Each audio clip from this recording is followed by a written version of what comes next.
Okay, today we're going to go over and do a short range review of the Stealth Arms Platypus 1911 double stack pistol.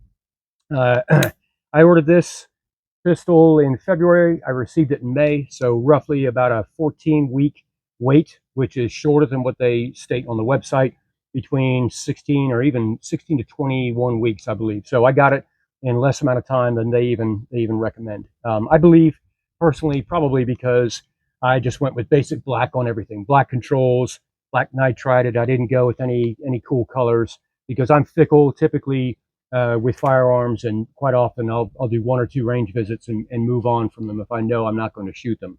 So I figured that a blacked out pistol will be much easier to sell if I chose to do so than something with a bunch of different crazy colors. So take that for what it's worth. Okay. The basic specs I'll cover a little bit later, but the weight of this pistol, because it's all metal, aluminum framed pistol, steel slide, is 28.5 ounces. I do have it cut for an optic. I'm not shooting an optic today, but it's cut for an SRO RMR. It's got the full tactical rail on this commander size pistol.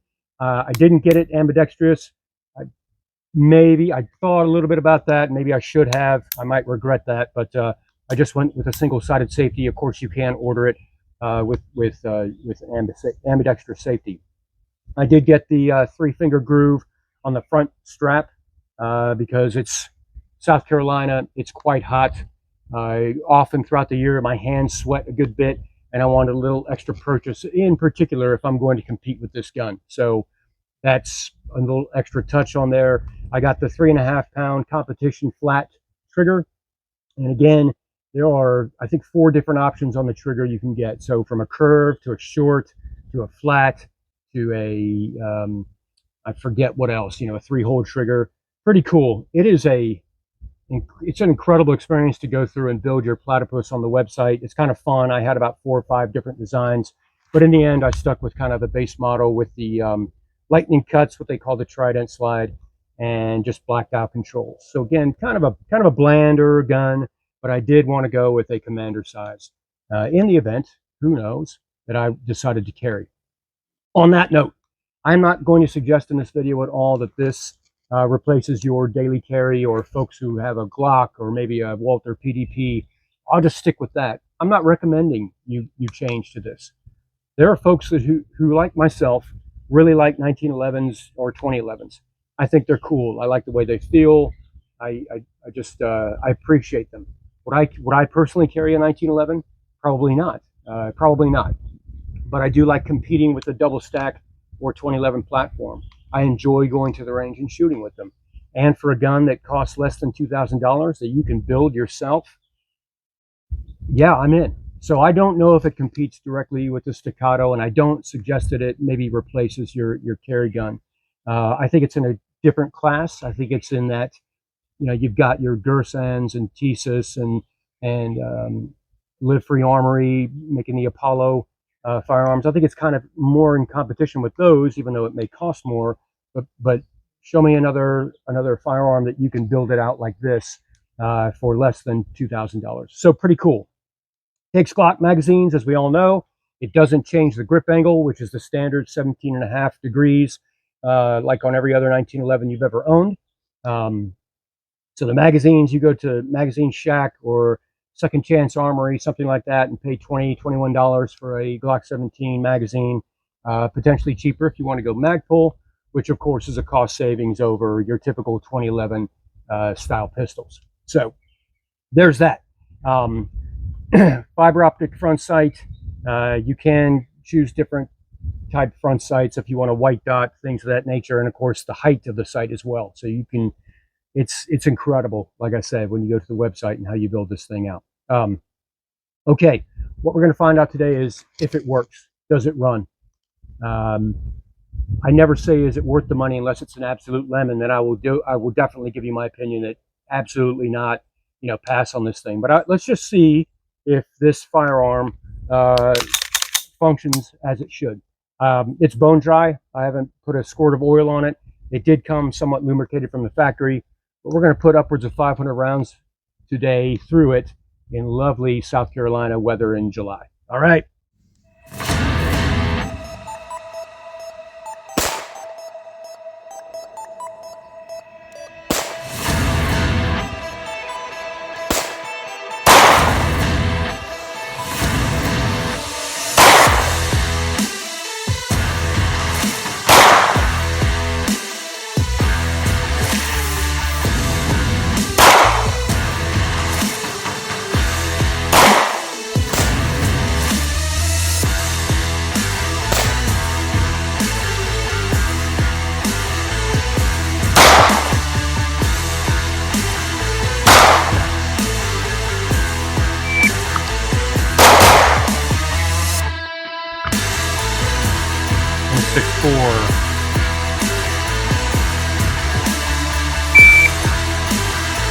Oh no. Got stuck in it.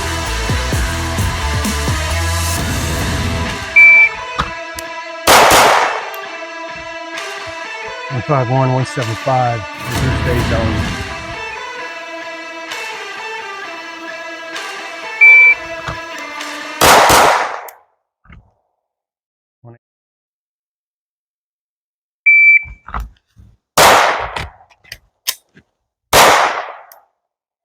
.388.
All right, so what's the hot take? Why isn't the Stealth Arms Platypus what you think it is? I'm going to talk through the specifications and I'm going to answer that question and maybe point out a few things that you may not be aware of regarding this pistol. So, first things first, this is how you pick it up from your FFL. Good quality nylon, black nylon range bag. Open it up, user's manual, which is pretty straightforward. Now, instead of having 40 pages, they've got QR codes you can scan and learn how to do some mounting of different things on there. It has the exploded view of the Platypus in the 1911. So there's that. Comes with 2 Glock 17 magazines. Then you open up the weapons pouch. You get a standard lock that no one uses. You get Platypus swag, a sticker. If you got it cut for an optic, which mine is, all the small parts are in small baggies. So this is cut for an SRO, RMR, Allen key, screws, all that stuff. Not going to discuss that too much. And then stand by, the gun, the pistol itself. Okay. Stealth Arms Platypus. Stealth Arms is a company out of St. Mary's, Ohio. Started in 2012, and they build standard 1911s as well as the Platypus 1911. They have complete build kits, 80% frames, jigs, slides, an entire assortment of parts for the 1911. When you go to their website, and I suggest you do if you haven't yet, super user-friendly, and they are definitely capitalizing on the success of the Platypus design. So click on Build Your Own Platypus, and then a little tab labeled Customize, and then you go to work, right? And it's fun. And I probably had 5 different designs before I finally chose this one.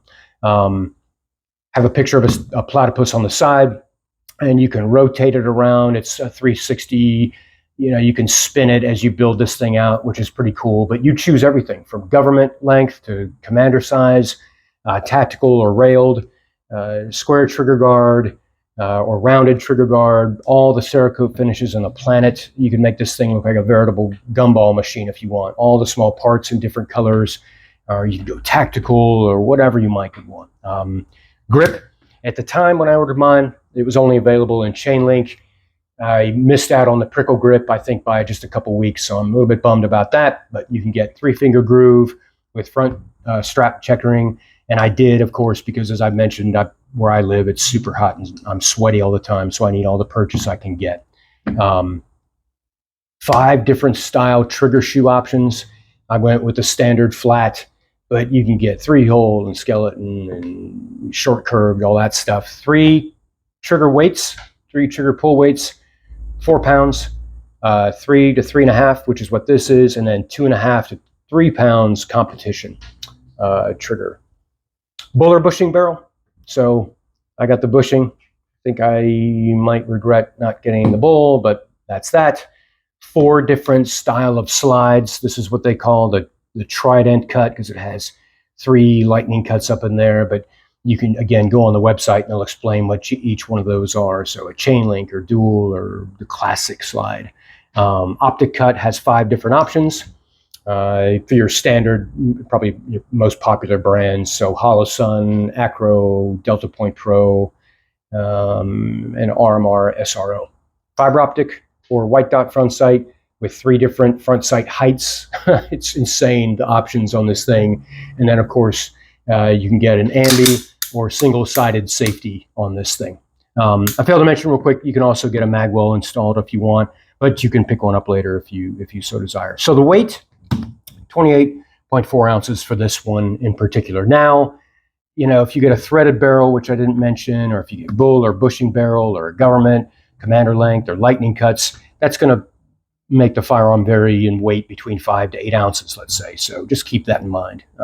All guns are not the same, and they all don't weigh the same. So a couple things to be made aware of. This will not fit in your 2011 style holster. So for a Springfield Prodigy or a Staccato, you can't use it for this gun. You're going to have to get a 1911 style holster for your Platypus. Additionally, the following parts, so these have design changes, and standard 1911, 2011 parts aren't compatible. So the barrel, the frame, the slide stop, and mag catch are all proprietary, not compatible. Can't change them out. And I know if you're a 1911, 2011 guy, sometimes the fun is, you buy these things used or even brand new, is customizing maybe the grip. Maybe if you have a 2011 or a Staccato, you want to put a Chile or a Phoenix Trinity on there, or you want a 10-8 slide stop, or you want a different trigger. Not so with the Platypus. You got what you got. So I think that leads me to my next point, or my main point. It's not what you think. It isn't a direct competitor to Staccato. I know that there's videos out there with folks on the range doing a range shoot off between the two, and that's cool. But personally, I don't believe that this is in the league of a Staccato. Staccato's been around, of course, before they were STI, close to 30 years. They produce 1,000 firearms a week. They're between $2,500 for a optic cut. Heck, you can get an XC for over $4,000, $4,400. You can't shake a stick without seeing a dozen of these things if you go to a competition. And that's for a reason. They're proven. Staccatos are a proven firearm. They've been in the industry for a good long time. The U.S. Marshals use Staccato Ps. I just think that the Staccato firearm is a cut above the Platypus at this point. I think the sample size is too small after only a couple of years with the Platypus. So I don't think it is a apples to apples comparison. What I think it does most directly compete with is this pistol, and that is the Springfield Armory Prodigy. When this was new, it was $1,500, and that's what I paid for mine. Of course, now you can get them for, $1,200 to $1,300, and I think I mentioned I paid about $1,685 for this.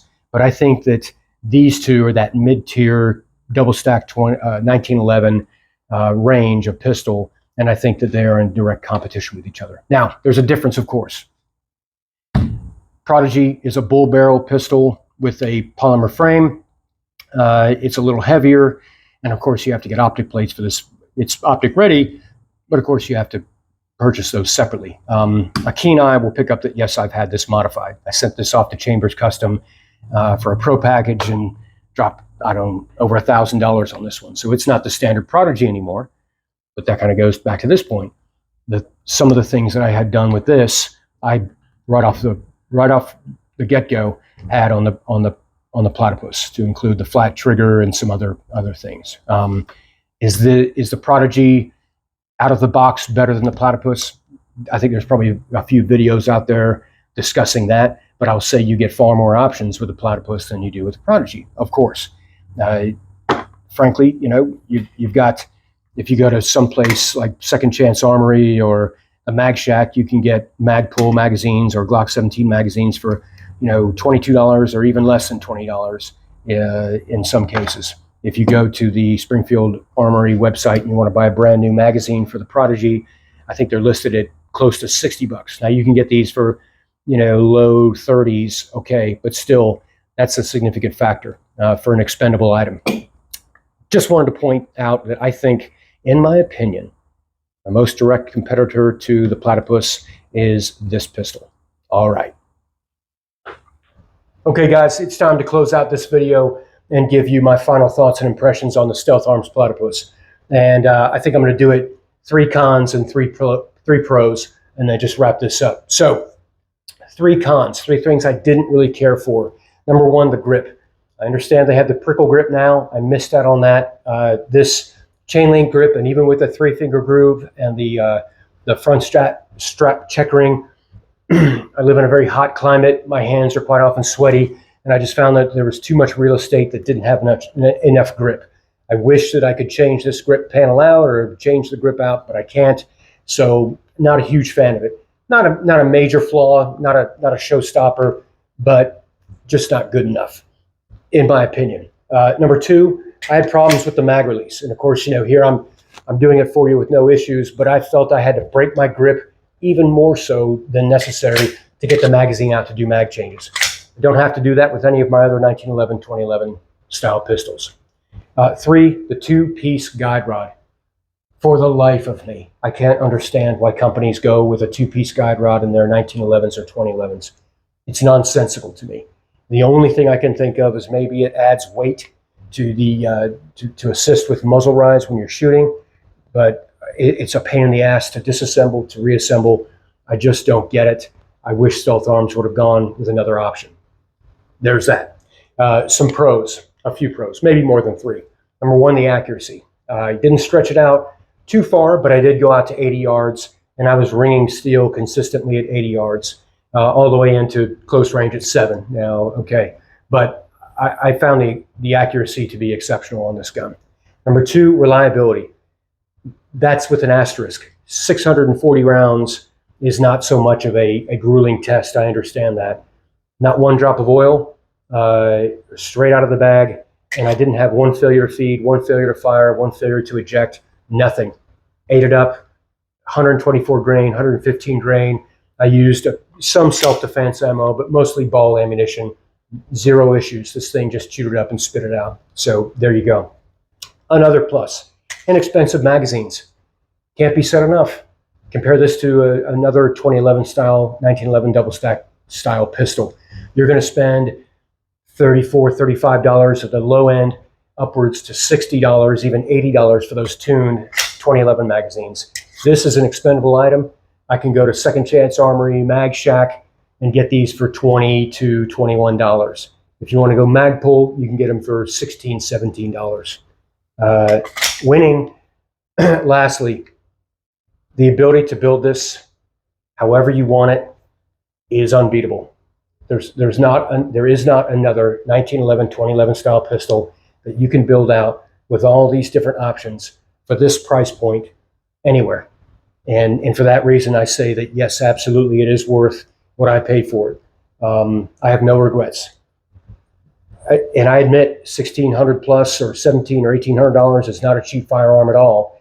But considering what you can do and you choose to build it how you want, you can't beat it. So there it is. I really enjoyed making this video. I had a lot of fun shooting this gun. I can't wait to get back out on the range. And if you like my video, I would ask that you do go ahead and hit like. If you found some flaws or some things I need to work on, make a comment. Let me know what I did wrong. And if you really liked this video, please subscribe and I'll make some more. I'll do some shooting drills, maybe do some demonstrations like that, stuff you can add to your kit back, your training toolkit to help you out in the future. So thank you for your time. Thank you for watching this far, and I'll see you out on the range, guys.